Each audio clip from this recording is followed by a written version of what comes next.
So much for this, sir. Now you shall see the other. You do remember all the circumstance. Remember it, my lord? Sir, in my heart there was a kind of fighting that would not let me sleep.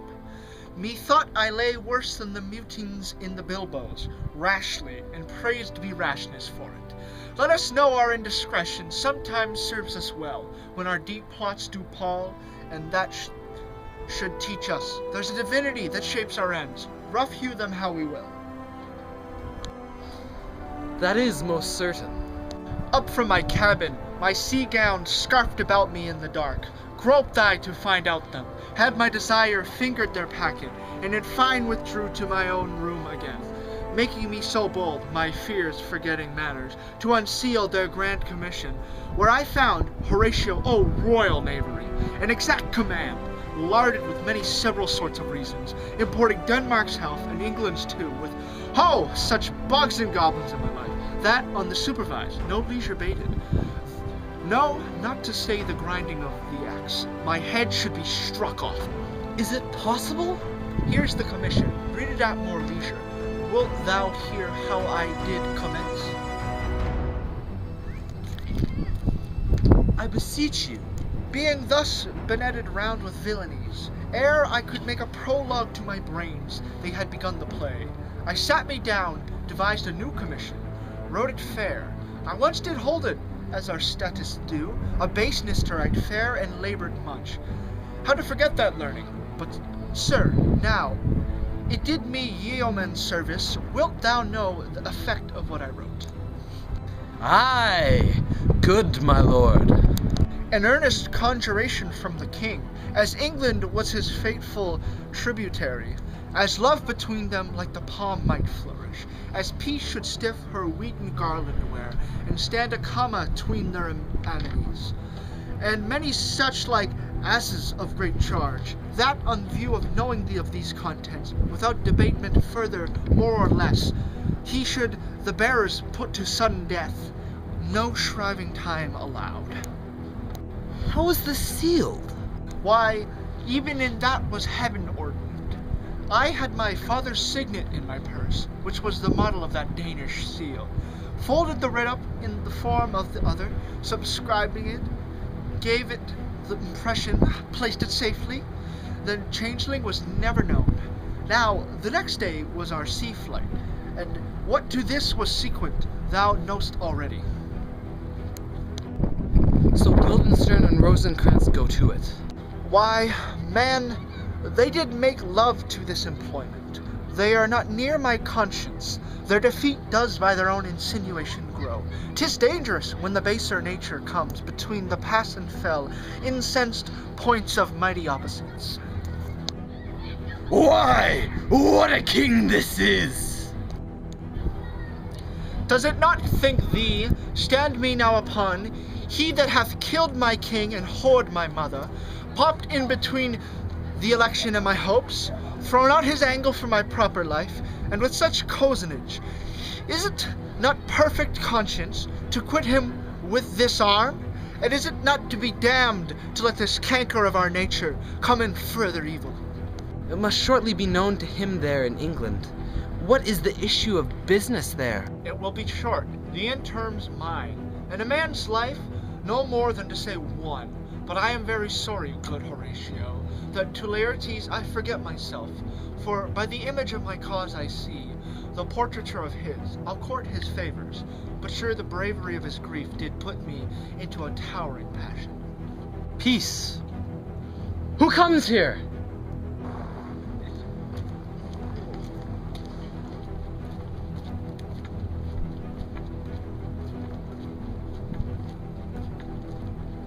Your lordship is right. Welcome back to Denmark. I humbly thank you, sir. Dost know this butterfly? No, my good lord. Thy state is the more gracious, for 'tis a vice to know him. He hath much land and fertile. Let a beast be lord of beasts, and his crib shall stand at the king's mess. 'Tis a chough, but, as I say, spacious in the possession of dirt. Sweet lord, if your lordship were at leisure, I should impart a thing to you from his majesty. I will receive it, sir, with all diligence of spirit. Put your bonnet to its right use. 'Tis for the head. I thank you, your lordship. Tis be hot. No, believe me, 'tis very cold. The wind is northerly. It is an indifferent cold, my lord, indeed. But yet methinks it is very sultry and hot for my complexion. Exceedingly. My lord is very sultry. I swear, I cannot tell, my lord. His Majesty bade me signify to you that he has laid a great wager on your head. Sir, this is a matter. I beseech you, remember. Hey, my good lord, for ease and good faith. Sir, here is a new come to court, Laertes. Believe me, an absolute gentleman, full of excellent differences, of a soft society and great showing indeed. To speak feelingly of him, he is a card or a calendar of gentry. For shall find him in the continent of what parts a gentleman would see. Sir, his definement suffers no perdition in you, though I know to divide him inventorially would dizzy the arithmetic of memory, and yet put yaw neither in respect of his quick sale. But in the verity of extolment, I take him to be a soul of great article, and his infusion of such dearth and rareness as to make true diction of him. His semblable is his mere, and who else would trace him? His umbrage, nothing more. Your lordship speaks most infallibly of him. The concernacy, sir? Why do we rep the gentleman in our more rarer breath? Sir? Is it not possible to understand another tongue? Will you not do't, sir? Really? What imports the nomination of this gentleman? Of Laertes, sir? His purse is empty already. All golden words are spent. Of him, sir?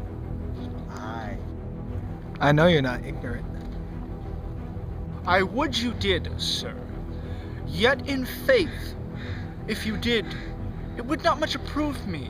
Well, sir? I mean, sir, for his weapon, but an imputation laid on him by them. In his meed, he is unfellowed. What's his weapon? Dagger and rapier. That's two of his weapons. But well.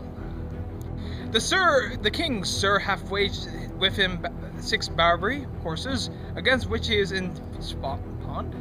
As I take it, 6 French rapiers and poignards, with their signs, as a gurgle, hangers, and so. 3 of the carriages, in faith, are very dear to fancy, very responsive to the hilts, most delicate carriages, and of a very liberal conceit. What call you the carriages? I know you must be edified by the margin ere you had done. The carriages, sir, are hangers. The phrase would be more germane to the matter if we could carry cannon by our sides. I would it might be hangers till then, but on 6 Barbary horses against 6 French swords, there assigns, and 3 liberal conceited carriages. That's the French bet against the Danish. Why is this impond, as you call it? The king, sir, hath laid the dozen passes between yourself and him. You should not exceed you 3 hits. He hath laid on the 12th for the 9, and it would come to immediate trial if your lordship would vouchsafe the answer. Sir, I will walk here in the hall, if it please his majesty. 'Tis the breathing time of day with me. Let the foils be brought, the gentleman willing, and the king hold his purpose. I will win for him, and I can. If not, I will gain nothing but my shame and the audience. To this effect, sir, after what flourish your nature will. He does well to commend it himself. There are no tongues, else forced to him. The lapwing runs away with a shell on his head. He did comply, sir, with his dug before he sucked.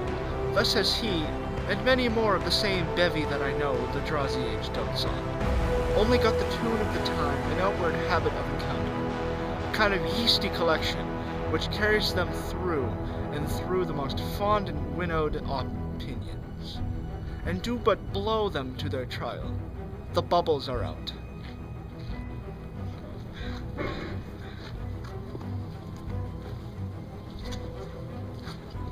My lord, His Majesty commended him to you by a young Osric, who brings back to him that you attended him in the hall. He sends to know if your pleasure holds to play with Laertes, or that you will take longer time. I am constant to my purpose. They follow the king's pleasure. If his fitness speaks, mine is ready, now or whensoever, provided I be so able as now. The king and queen are all coming down. In happy time. The queen desires you to use some gentle entertainment to Laertes before you fall to play.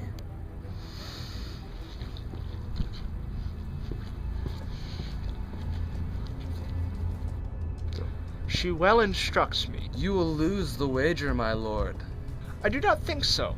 Since he went into France, I have been in continual practice.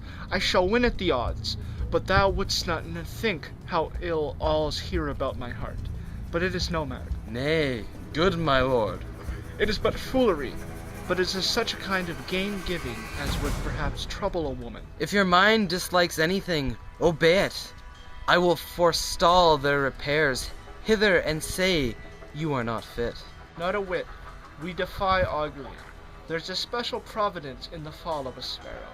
If it be now, 'tis not to come. If it be not to come, it will be now.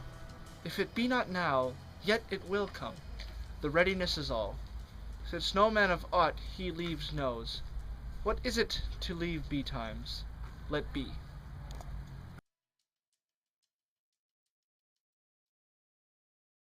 Come, Hamlet! Come and take this hand to me!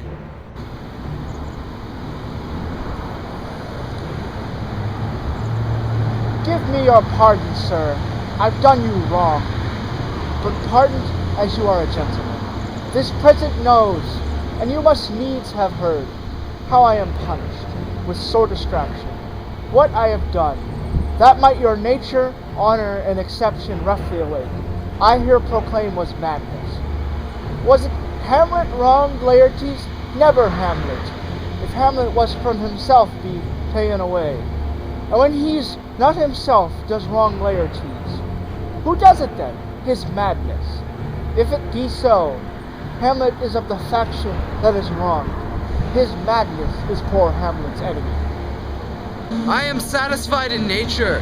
Who motivates in this case should stir me most to my revenge, but in my term of honor I stand aloft, and will no reconcilement, till by some elder master of no honor I have a voice, precedent of peace, to keep my name ungored.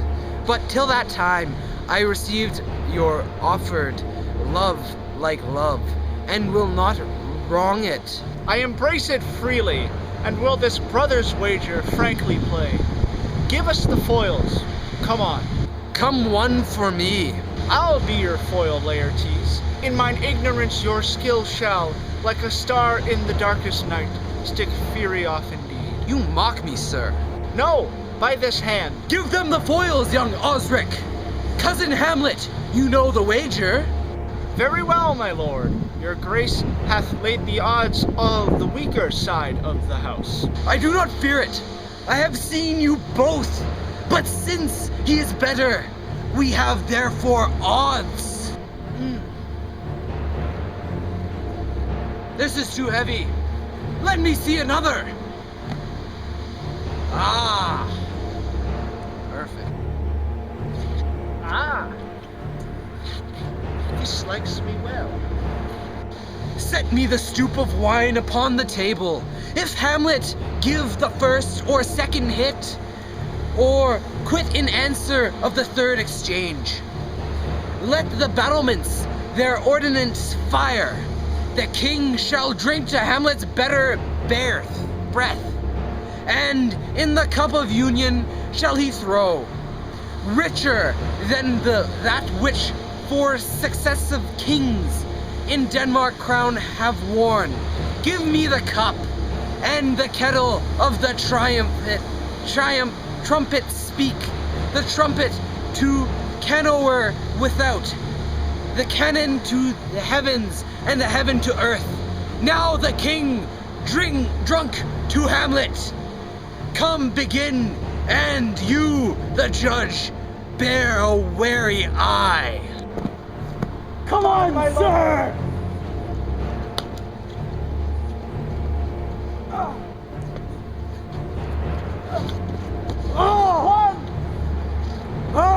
Stay! Give me drink, Hamlet! This pearl is thine. Here's to thy health. I'll play this bout first. Set it by a while.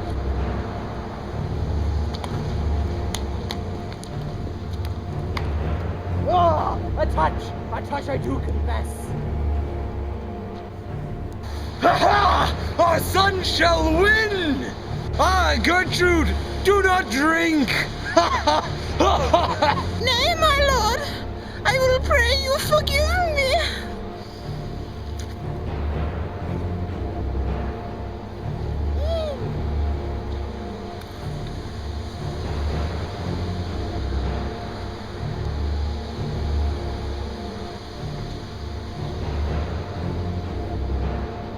It is the poison cup.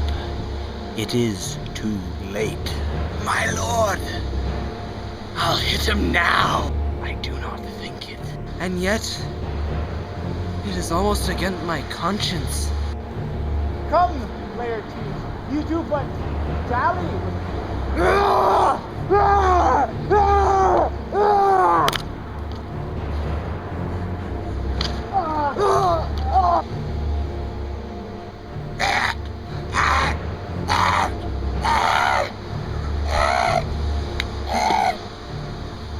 They bleed on both sides. How is it, my lord? Why, as a woodcock to my own springe, Osric, I am justly killed with mine own treachery. How does the queen? Now the drink, oh my dear Hamlet, the drink.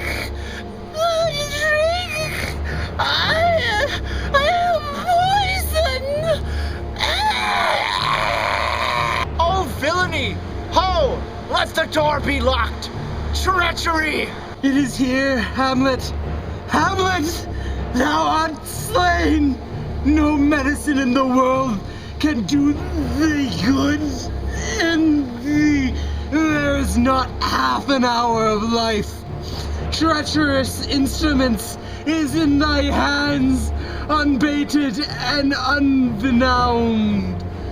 The foul practice hath turned itself on me. Lo, here I lie, never to rise again. My mother, poisoned. I can no more. The king is to blame. Then venom to thy work!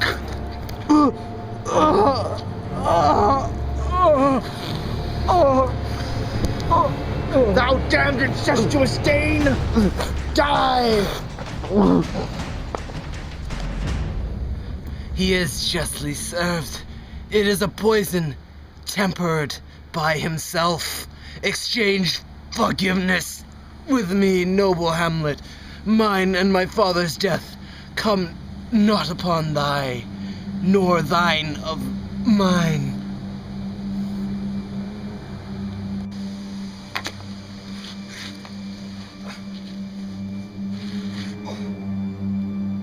Heaven, make thee free of it.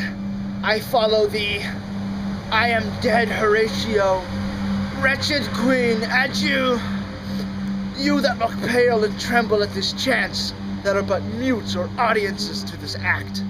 Had I but time, as this foul Sergeant Death is strict in his arrest.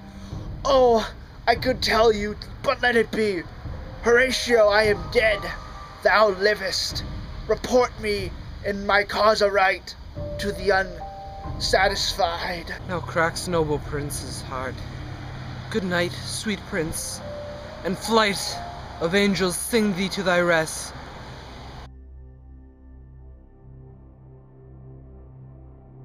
That's it.